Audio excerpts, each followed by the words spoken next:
If you thought the Triangle's best-kept secret was a hush-hush barbecue recipe, you haven't found the neon hallway in Morrisville that leads to a pinball speakeasy. And just down the road, a $1 billion road is rewriting life in Knightdale. Good morning, Wake County. I'm Steve Rode, your friend, your neighbor, and your host here, coming to you from beautiful downtown Wake Forest, where we skip the noise and start the day with something good. Today, it's two very different stories about the places we build, one for joy, one for speed, and the ripple effects they have on the people nearby. And yes, as always, there's a dad joke ahead that proves roads are way more ambitious than we give them credit for. Tucked inside Flight Deck NC, a bar near the Morrisville RDU airport, there's a hallway most patrons walk past without a second thought. But head down that narrow corridor and you're not in a bar anymore. You're in pinball heaven. The Triangle Pinball Collective has quietly transformed a few forgotten rooms into a neon-lit tournament-grade arcade. Think Speakeasy, but instead of cocktails, it's bumpers and flippers. Organizer Over Dillard brings machines from his personal stash, and he's not the only one.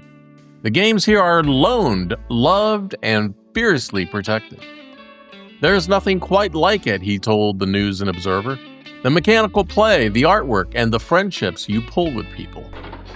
It all started when Flight Deck's owner, Jesse Marin, was wondering what to do with some empty back rooms.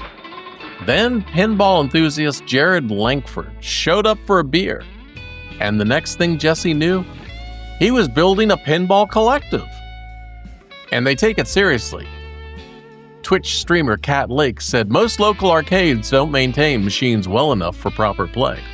But this place was opened almost in spite of them, she said. We wanted access and community control. Even Samantha Bacon, ranked 11th in the International Women's League, says she doesn't compete just for points. She says, I can show up anywhere in the country and know somebody. She said that's what makes it worth it. In a world full of disconnection, it's kind of amazing what a pinball machine can connect. The group even has a chapter of Bells and Chimes. It's a space for women, non-binary folks, and queer players, making room for people who often feel excluded. They didn't just build a pinball pin room, they built a refuge, 1 quarter at a time. Out near Knightdale, the trees are falling, and for once, that's not bad news. Crews are clearing space for Phase 2 of the complete 540 project, a 10-mile stretch that will connect I-40 to I-87, forming the eastern arc of a massive loop around Wake County. It's the kind of project that reshapes a region, not just with pavement and tolls, but with possibility. $2.5 billion, 6 lanes, 70 miles an hour. That's more than a road. It's a new path for parents trying to get home from work faster, for businesses trying to find talent across town, for emergency responders who need to shave 5 minutes off a call.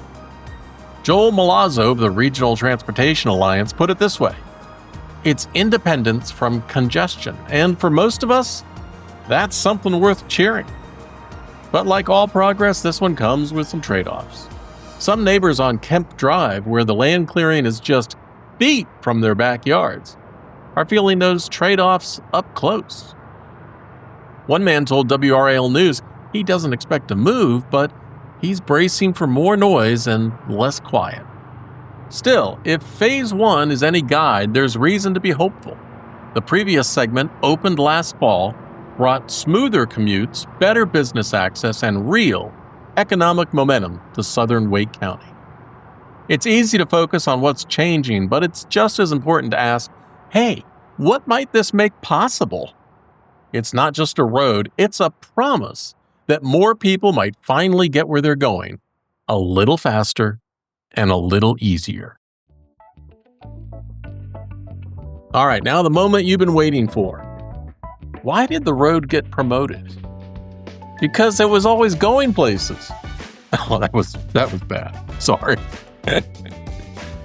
Hey, if something in this episode made you pause or smile, tell someone, or better yet, tell someone who needs to hear it. That's how good stories travel. And if you're listening to this podcast on YouTube, hey, boop that like button. If you're on Apple Podcast, tap those 5 stars in the review section. It would absolutely make my day. Thank you.